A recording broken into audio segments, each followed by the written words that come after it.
CNN's Republican presidential town hall with Donald Trump starts right now.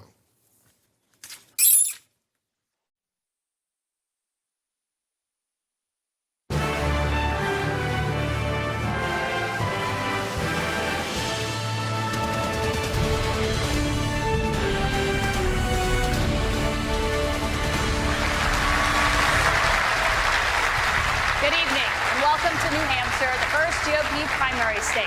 We're live here at St. Anselm College for CNN's Town Hall with former President Donald Trump. I'm Caitlin Collins. Tonight, President Trump is here as he embarks on a campaign unlike any other in the history of U.S. presidential elections. He's the first former president in more than a century to seek a return to the White House, and he is currently leading the Republican field while also facing multiple criminal investigations and an indictment. Just yesterday, he was found liable for sexual abuse and defamation. No questions are off the table, and we agreed to no conditions. We're here to get voters the answers that they deserve. Our audience is made up of Republicans and undeclared voters who plan to take part in New Hampshire's Republican primary. They'll get the chance to question the former president directly.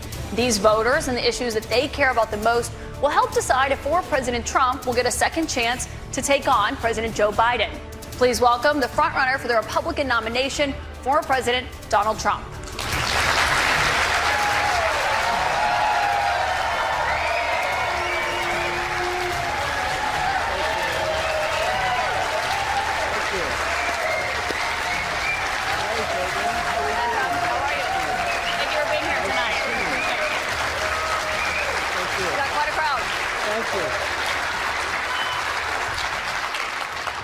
President Trump, thank you for your time here tonight. We got a great crowd here in New Hampshire, a lot of voters with a lot of questions about what your 2024 term would look like, what another Trump term would look like. We'll get to the voters shortly, but your polls show that you are dominating the Republican race right now, but you are also under active federal investigation for trying to overturn the 2020 election results. Your first term ended with a deadly riot at the Capitol, and you still have not publicly acknowledged the 2020 election results. Why should Americans put you back in the White House? Because we did fantastically. We got 12 million more votes than we had in, as you know, in 2016. I actually say we did far better in that election. Got the most that anybody's ever gotten as a sitting president of the United States. I think that when you look at that result and when you look at what happened during that election, unless you're a very stupid person, you see what happens. A lot of the people in this audience, and maybe a couple that don't, but most people understand what happened. That was a rigged election, and it's a shame that we had to go through it. It's very bad for our country. All over the world, they looked at it, and they saw exactly what everyone else saw. You look, even if you just look recently with the 51 intelligence agents, that made a 16-point difference. If you look at the FBI, and Twitter, they call it Twitter files, made a big difference. If you look at Mr. President, back to what you just said there, though, it was not a rigged election. It was not a stolen election. You and your supporters lost more than 60 court cases on the election. It's been nearly 2.5 years.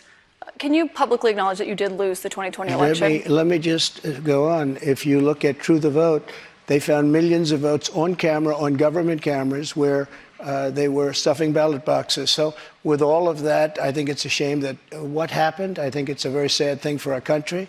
I think it's a very sad thing, frankly, for the world, because if you look at what's gone to our country has gone to hell. Our borders are bad. Our military has been bad. You look at the taxes, you look at inflation, what's happened to inflation. It's just destroying our country. We've really become, in many ways, a third world country. And it's very sad what's happened in this administration. And it's something that will turn around on day one. We were energy independent. Now energy is at a level that we've never had to pay before. Nobody can afford to continue to pay what's happening with energy. But we were energy independent. We were getting out of Afghanistan with strength and with dignity. And instead we got out, we looked like fools, probably the most embarrassing moment in the history of our country. We have a lot of questions about the economy and foreign policy tonight. But what you just said there, Republican officials debunked those claims about fraudulent ballots. We want to give you a chance tonight. Who? Republican officials in Georgia and every single state. There is no, your own election officials, Mr. President. So we wanted to give you a chance. People were afraid to take on the issue.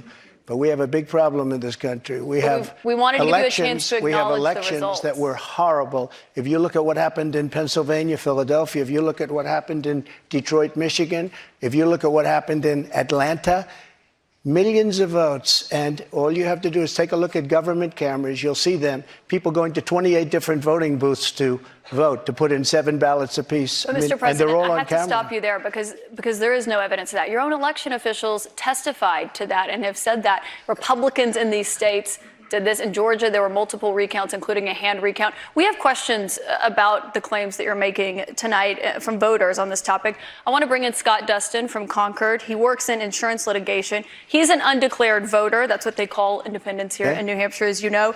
He did vote for you in 2020. Scott, what's your question for the president? Hi, President Hi, Scott. Trump. Welcome back to New Hampshire. Thank you. Will you suspend polarizing talk of election fraud during your run for president? Will I suspend, excuse me, what? Will you suspend polarizing talk of election fraud during your run for president? Yeah, unless I see election fraud. If I see election fraud, I think I have an obligation to say it. And you know what we went through a short while ago has really put our country in a big problem. I hope to do that. I hope we're going to have very honest elections. We should have voter ID. We should have one-day elections. We should have paper ballots instead of these mail-in votes. But the answer is yes, and I hope that it's going to be very straight up, because if it's going to be straight up, we're going to win the election. So you will suspend talk, to his question, about the 2020 election on the campaign trail? I guess we're going to just win. We're at a point now, we're getting so close. Let's just win it again and straighten out our country. One other question on this.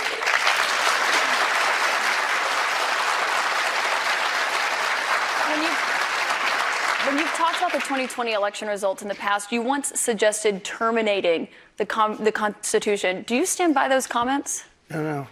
You were able to do certain things. I'm not talking about terminating the Constitution. I'm talking about cherishing the Constitution.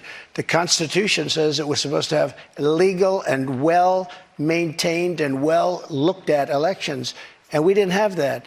I cherish our Constitution, but we have to live up to the Constitution. We weren't living up to the Constitution. I was just saying there's no evidence of that election fraud. You did once tweet. You're supposed to say that, but I'm glad you say that. But look, That's that was the a truth, Mr. horrible President. election. That was a horrible election, and unless somebody's very stupid, and I know you very well, you're not stupid at all, but you perhaps are given an agenda, or you have an agenda. Look, we have to have honest elections in our country. We have open borders.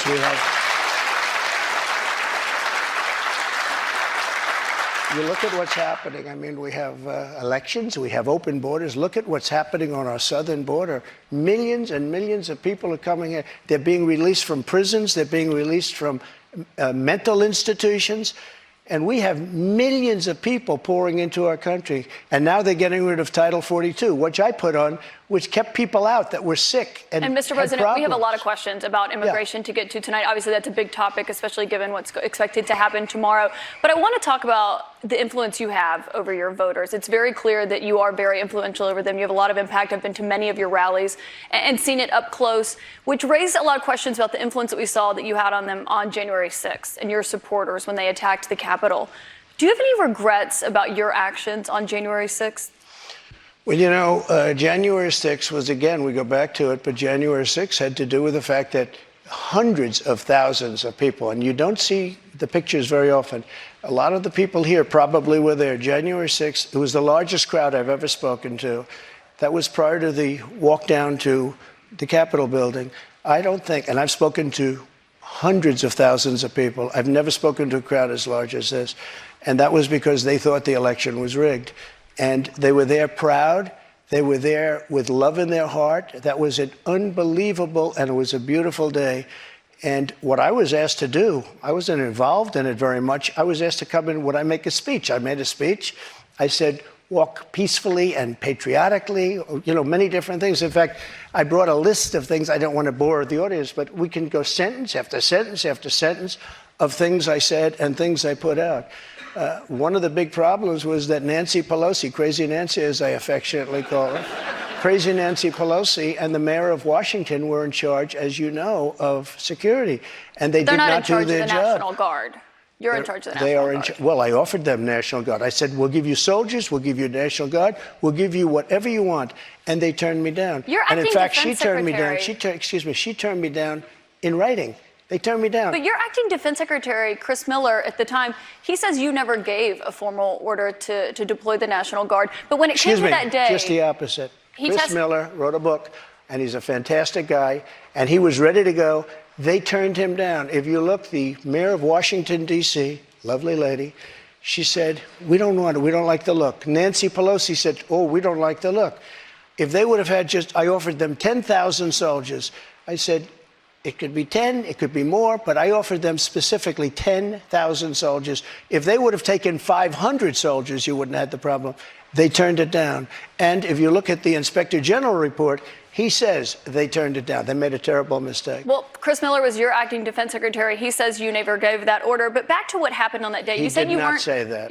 He has testified that, Mr. He did President. not say that. But you said you weren't very involved that day. You did tell your supporters to come to Washington. You tweeted about it, about true, that of speech course. that happened on the rally. Am I allowed to say that? When they went to the Capitol and they were breaking into the Capitol, smashing windows, injuring police officers, why did it take you 3 hours to tell them to go home? I don't believe it did. Oh, let me pull it out. I have to pull it out.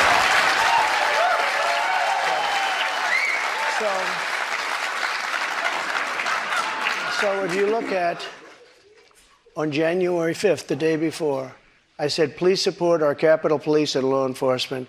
They are truly on the side of our country. Stay peaceful. Stay peaceful. This was the day before, and this was in the form of Twitter. Now I use Truth Social. I think it's far superior, okay? I hope everybody's on Truth. If you look January 6th, this is before 2:30. I am asking for everyone at the U.S. Capitol to remain peaceful. This is right after, as it was happening. But what happened is they took it down. I don't know why. I think they took it down because it was so good. They didn't like it being up there. I am asking, and we didn't know until I got it back, because now I have 90 million people waiting for me to go back, but I'm on Truth and I'm staying on Truth. Listen, I am asking for everyone at the U.S. Capitol to remain peaceful. No violation. We want no violation. We want no violence. Remember, we are the party of law and order. Respect the law and our great men and women in blue. Thank you. That was at 2:30. That was very early. Mr. President, I looked at the same timeline that you did.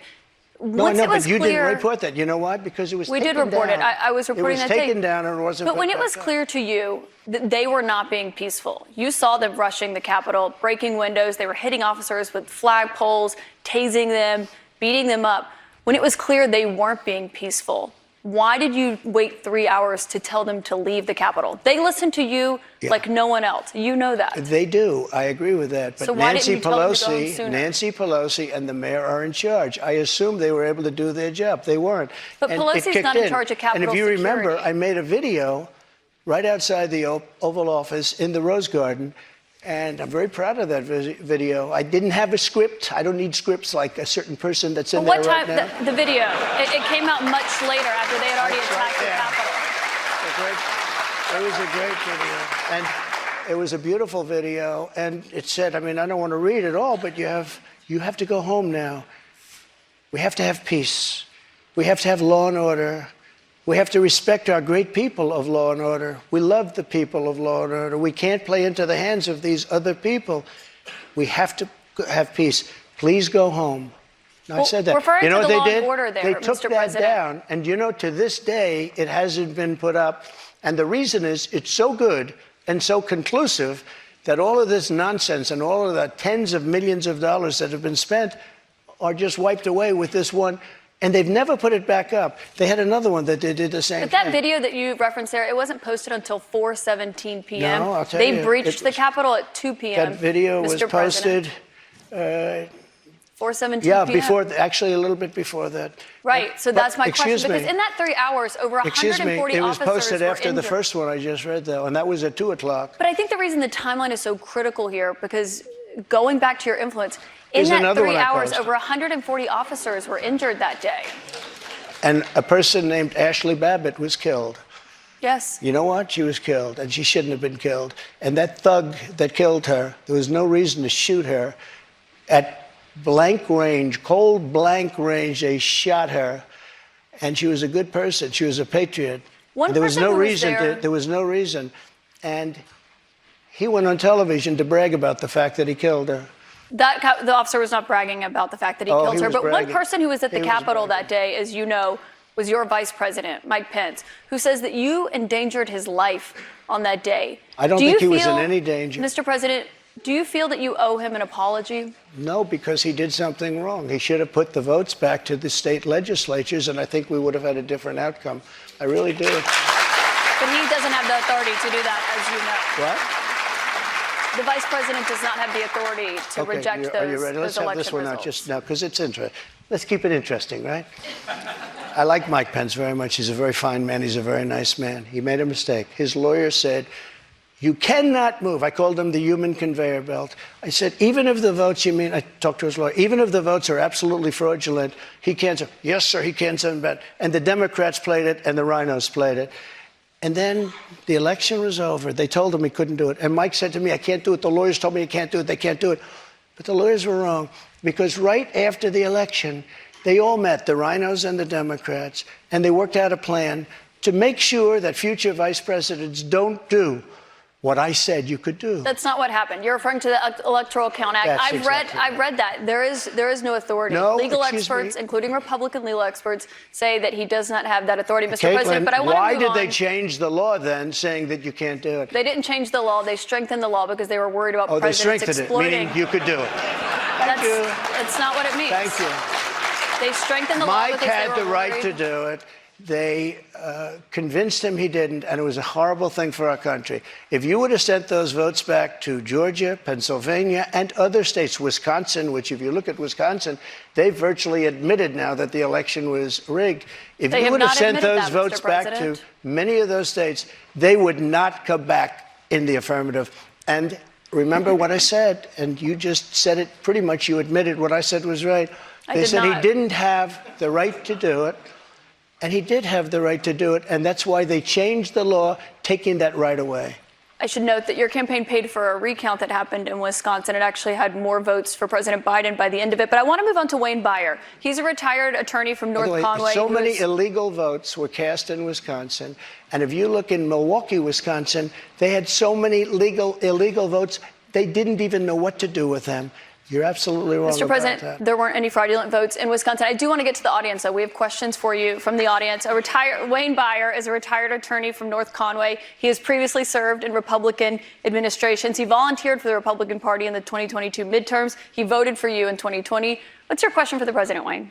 Thank you for coming, Mr. President. Thank you, Wayne. My question to you is, will you pardon the January 6 rioters who were convicted of federal offenses? I am inclined to pardon many of them. I can't say for every single one, because a couple of them probably they got out of control. But, you know, when you look at Antifa, what they've done to Portland, and if you look at Antifa, look at what they've done to Minneapolis and so many other places. Look at what they did to Seattle and BLM. Many people were killed. These people, I'm not trying to justify anything. But you have two standards of justice in this country, and what they've done, and I love that question, because what they've done to so many people is nothing. And then what they've done to these people, they've persecuted these people. And yeah, my answer is I am most likely, if I get in, I will most likely, I would say it will be a large portion of them. You know, they did and it'll be very early on. And they're living in hell right now. So when it comes they're to living in pardons- hell.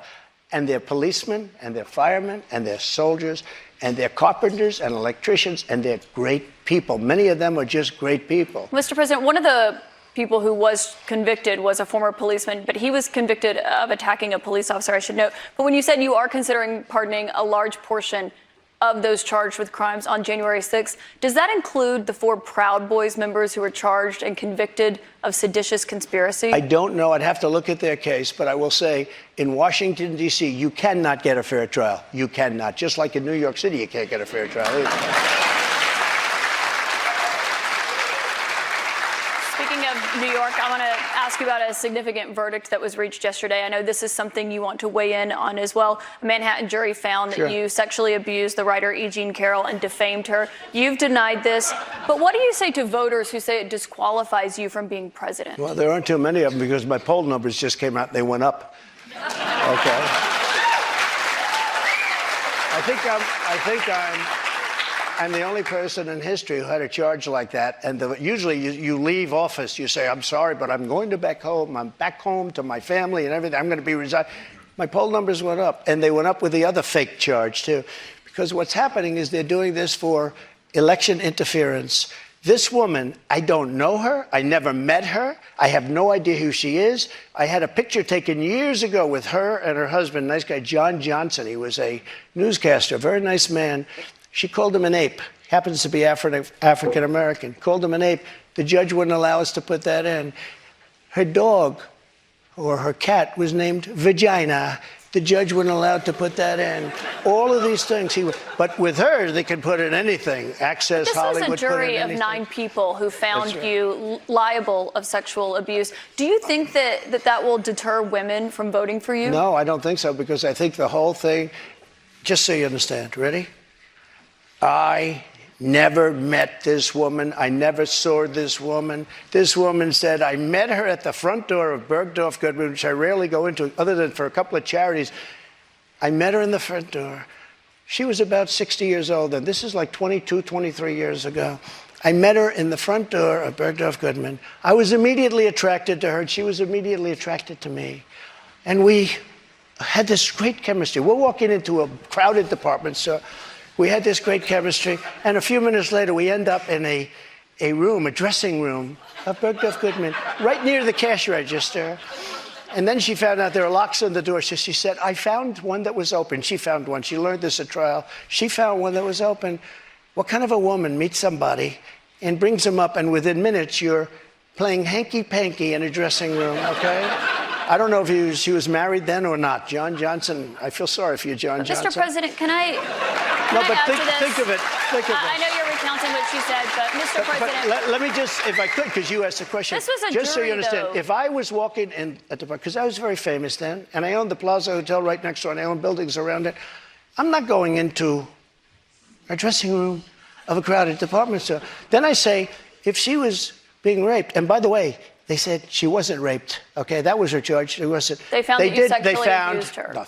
What? Say what? They did. They said he didn't rape her.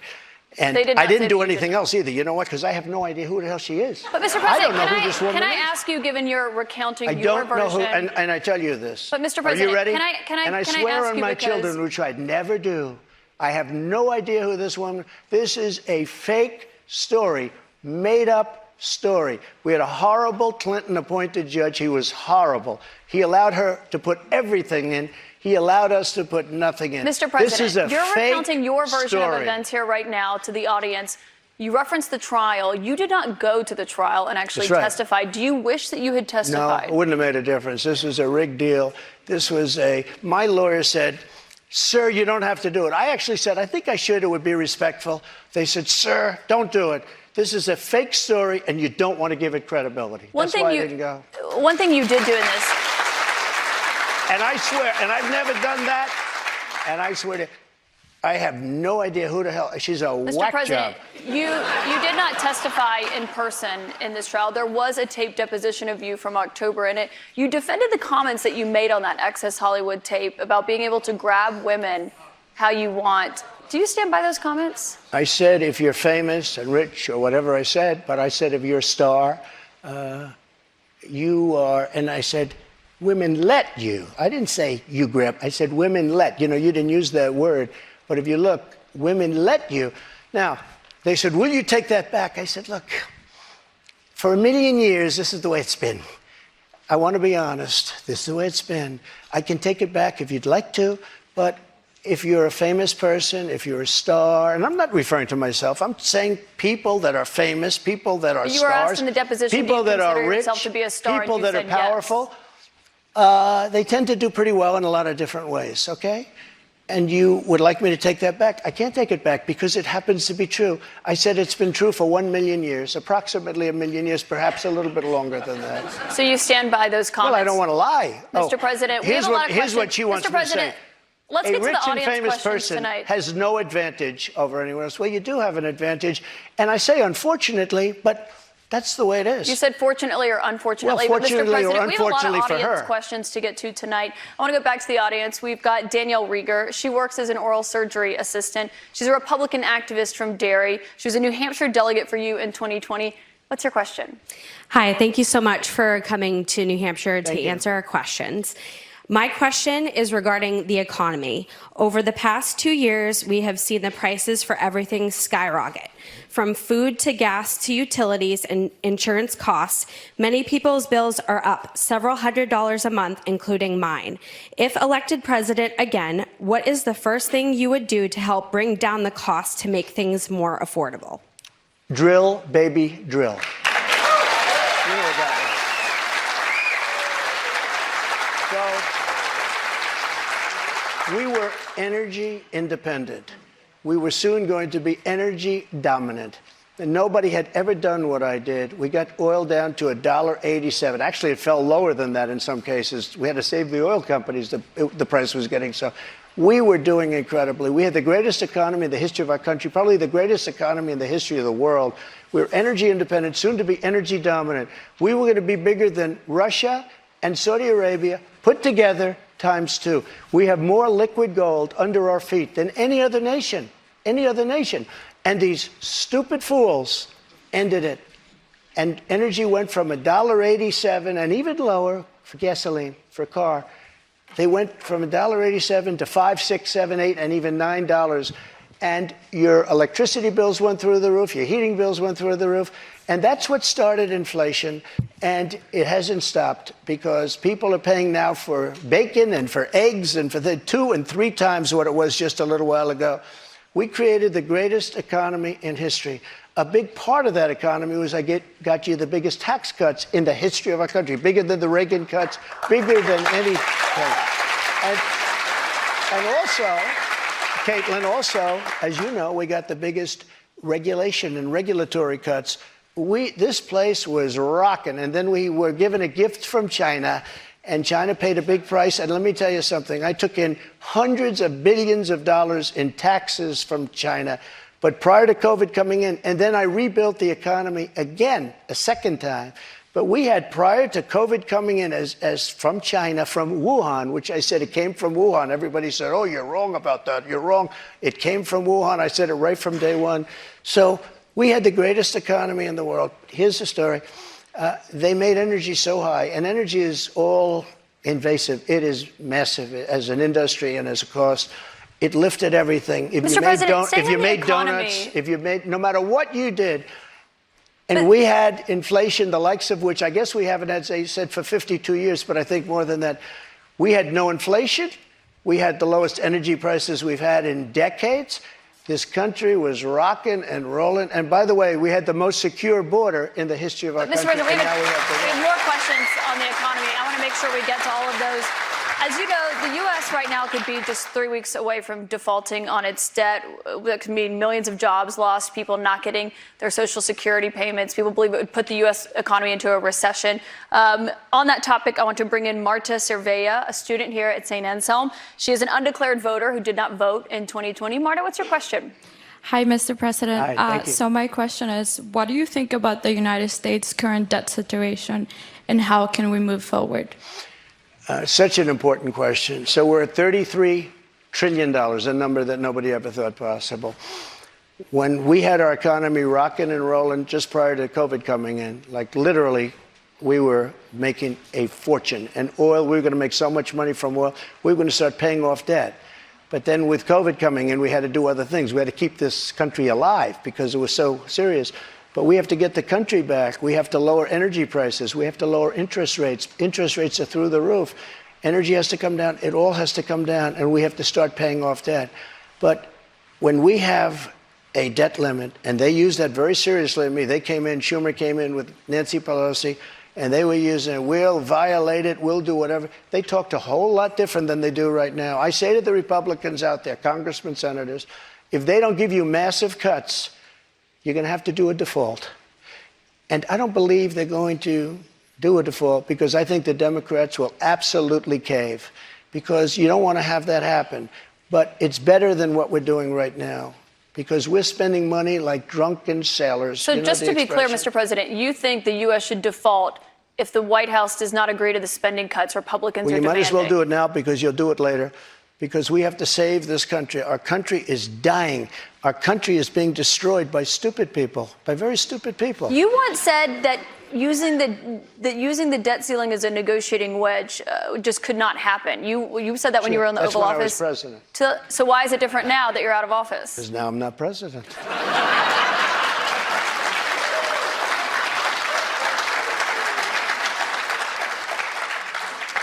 The U.S. defaulting would be massively consequential Well, you don't know. for everyone in this room, for all Americans. You don't know.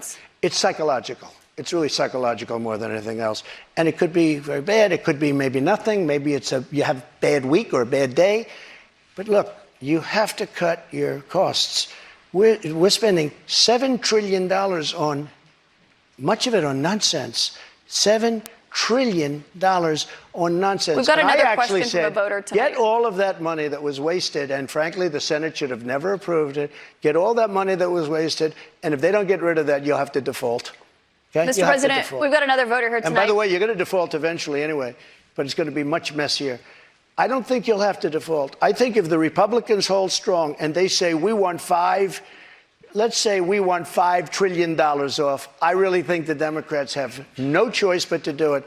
And if I win, they're going to be doing the same thing to me in 2 years. I guarantee you that. Mr. President, we've got another voter here tonight. And they did that before. Bobby Petrino has been waiting very patiently. Sure. He's a student at St. Anselm. He's a member of College Republicans. He's an undeclared voter right now. He supported you in 2020. Bobby, what's your question for President Trump?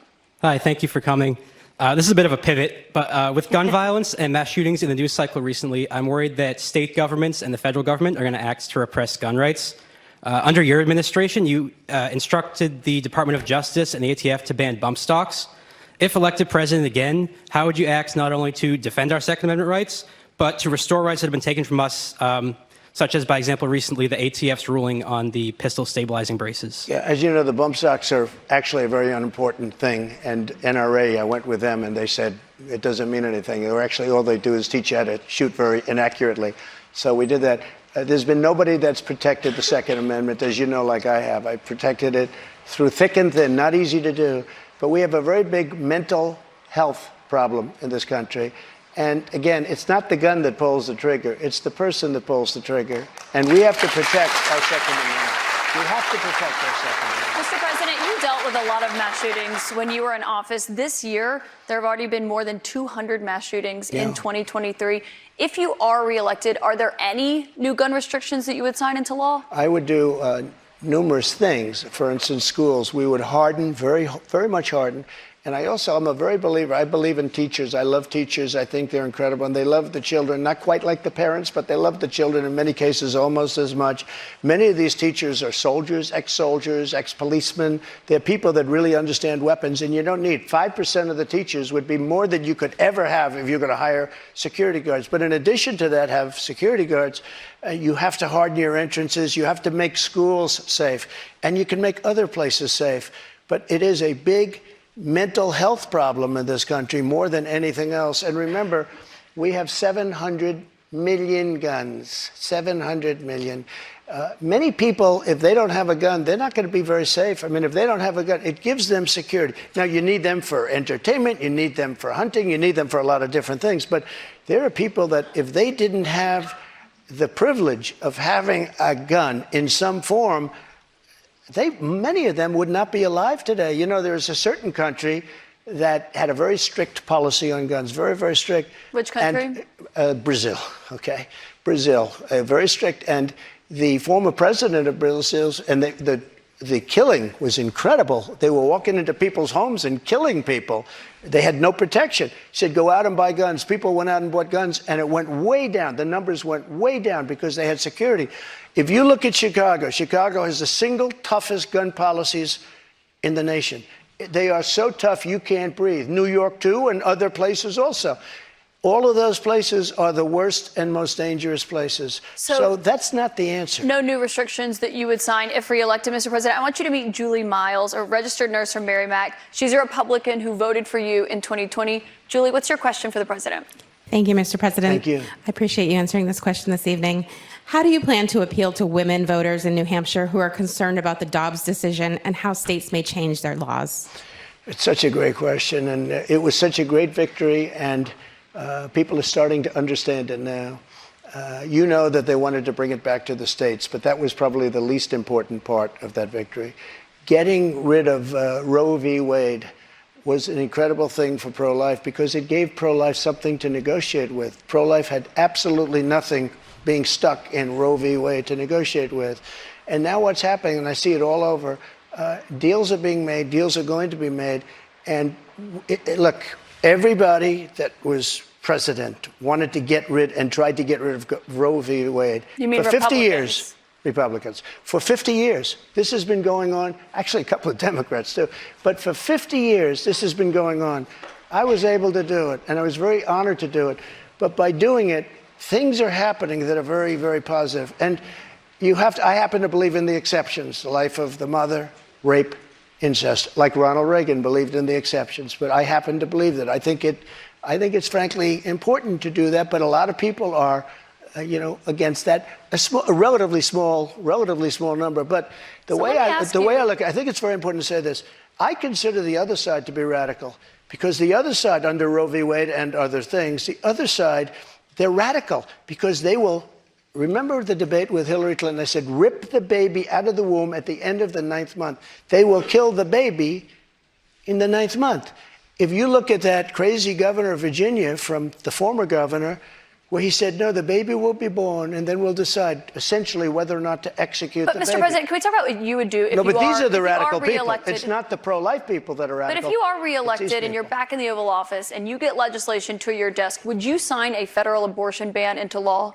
What I'll do is negotiate so that people are happy. But the fact that I was able, I'm so proud of it. We put 3 great justices on the Supreme Court. We have almost 300 federal judges on the Supreme Court. So just to be clear, Mr. President, you would sign a federal abortion ban into law. I said this. I want to do what's right, and we're looking, and we want to do what's right for everybody. But what's right? But now, for the first time, the people that are pro-life have negotiating capability because you didn't have it before. They could kill the baby in the 9th month or after the baby was born. Now they won't be able to do that. But I think this is a really important question for you to answer because this is something every Republican, including those who are running against you for the nomination, are being asked about is would you sign a federal abortion ban into law? And many of them are going to give you the same answer as I am. First of all, I am honored to have done what I did. And a lot of people said in 150 years, he's now the most consequential president because he saved so many lives. And I'm honored to have done it. And because of what I've done, we now have a great negotiating ability. That's what I do in life. I negotiate. We have a great negotiating ability, and I think we're going to be able to get something done. But what do you mean negotiating ability? Because the question that Republicans have, and some of your allies on Capitol Hill say that they want to introduce legislation when it comes to banning abortion. If they send it to your desk, would you sign it? Some people are at 6 weeks. Some people are at 3 weeks, 2 weeks. Where's President Trump? President Trump is going to make a determination what he thinks is great for the country and what's fair for the country. But the fact that I was able to terminate Roe v. Wade after 50 years of trying, they worked for 50 years. I've never seen anything like it. They worked, and I was so honored to have done it. We are in a very good negotiating position right now, only because of what I was able to do. And remember this, again, you talk about radicalism. People that will kill a baby in the 9th month or the 8th month or the 7th month or after the baby is born, they're the radicals, not the pro-life people. I just want to give you one more chance, though, because you did not answer whether or not you'd sign a federal abortion ban or how many weeks into pregnancy you believe abortion should be banned. Yeah, but I've given you the answer probably 4 times already. Which one is it, though? I'm looking at a solution that's going to work. Very complex issue for the country. You have people on both sides of an issue. But we are now in a very strong position. Pro-life people are in a strong position to make a deal that's going to be good and going to be satisfactory for them. If you weren't able to get rid of, you wouldn't even be having a discussion if you weren't able to get rid of Roe v. Wade, which put pro-life in a dead position, a horrible position. They could kill the baby at any time they wanted to, but we did something that nobody thought was doable. And other Republican presidents, and others, by the way, they wanted to get it out. They also wanted to bring it back to the states, but bringing it back to the states is a less important issue But that's why than it's the the issue question that we about just a talked federal about. abortion ban. You did not say yes or no to It that. You did depends not say how many it depends weeks. what the deal is. Lindsey Graham's You did not say a good how many man. weeks. He's got an idea, and a lot of other people have an idea. And I look at all the And different a lot of people ideas, will and be I'll make curious what I'll your make the right idea is decision. on that. President Trump, we've got more questions to come for you tonight. I'll We'll make be the right right back decision for the in just a moment.